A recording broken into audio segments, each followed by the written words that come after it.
The rain had a strange way of reminding Alara of everything she had lost. It wasn't just water falling from the sky. It was memory, regret, and whispers of a past that refused to stay buried. Every drop carried a story, and hers was heavier than most. Alara stood by the cracked window of her small apartment, watching the city blur into gray. Once she had dreams that were as bright as the skyline at night. Once she believed life would be kind to her. But life had its own plans. She lost her father when she was 16, not just lost. He vanished from her world in a single, cruel moment. One accident, one call, one night, and everything changed. Her home, once filled with laughter, turned into silence. Her mother, once strong, became fragile like glass. And Alara, she became the one who held everything together. "I don't have time to break," she used to whisper to herself, staring into the mirror with tired eyes. "Not now, not ever." But strength doesn't mean the absence of pain. It means carrying pain and still moving forward. Her days were filled with responsibilities far beyond her age. College in the morning, part-time job in the evening, and long nights of worrying about bills, medicines, and survival. While others were chasing dreams, she was chasing stability. There were nights when she cried quietly so her mother wouldn't hear. There were days when she smiled so the world wouldn't see her cracks. And then came the betrayal. The one person she trusted, the one she believed would stand beside her, left. Not with anger, not even with an explanation. Just gone. It shattered something inside her. "Maybe I'm not enough," she whispered one night, sitting alone on the cold floor. Maybe I never was. But deep inside her there was a voice, a quiet, stubborn voice that refused to die. "No," it said, "you are enough, you've always been." That voice became her only companion. Days turned into months and months into years. Life didn't suddenly get better. In fact, it got harder. Bills increased. Her mother's health worsened. Opportunities slipped through her fingers like sand. But Alara didn't stop. She couldn't. Every morning she stood in front of the mirror and spoke to herself like she was speaking to someone she loved. "You've survived worse," she would say. "You didn't come this far to give up now. You are stronger than this moment." At first, the words felt empty, like rehearsed lines in a play no one was watching. But slowly, something changed. She started believing them. Self-motivation wasn't loud for her. It wasn't dramatic speeches or sudden breakthroughs. It was quiet. It was personal. It was choosing to get up even when her body begged her to stay down. It was choosing hope even when everything around her felt hopeless. One evening, while working late at a small cafe, she noticed something. People came in with stories, some happy, some broken, some lost, and she realized everyone was fighting something.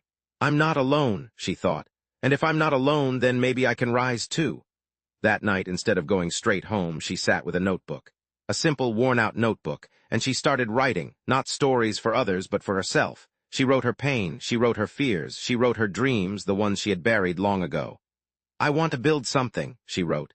"Something that proves I didn't survive all this for nothing." Days later, she made a decision. A risky one, a terrifying one. She quit her part-time job. Everyone said she was making a mistake. "You can't afford this," they said. "Be realistic. Life isn't a dream." But Alara had lived enough of reality to know that playing safe wasn't saving her. It was slowly breaking her. "I'm not choosing comfort," she said quietly. "I'm choosing growth."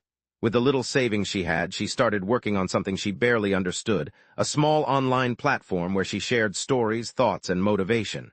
At first, no one noticed. Days passed, weeks passed. Silence, doubt crept in again. What if they were right, she thought. What if I've made the biggest mistake of my life? But then she remembered something. Success doesn't come before belief, she told herself. It comes after. So she kept going. She wrote every day, she improved every day, she failed every day, and every night she reminded herself, you are not allowed to quit. Not after everything you've been through. One morning something unexpected happened. A message. A stranger had read her story. "It felt like you were writing about my life," the message said. "Thank you for giving me hope." Alara stared at the screen, her hands trembling. Hope. She had given someone hope. For the first time in years, she smiled, not a forced smile, not a masked one, but a real, genuine smile.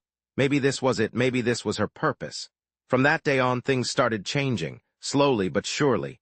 More people began reading her work, more messages came in, more lives were touched. She wasn't just surviving anymore. She was growing, her platform turned into a community, her words turned into strength for others, and her pain turned into purpose. Years later, Alara stood on a stage, not as a victim of her past, but as a symbol of resilience. People listened as she spoke, her voice steady and strong.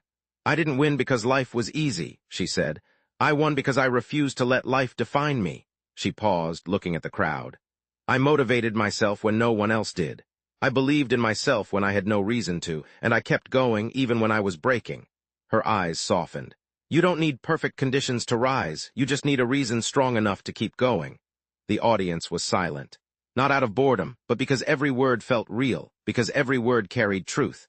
That night as she returned home, she stood by a window again. Rain was falling, just like before, but this time it felt different. It didn't remind her of pain, it reminded her of strength. She closed her eyes and whispered to herself, "You made it." And deep inside, that quiet voice, the one that never left her, whispered back, "I always knew you would."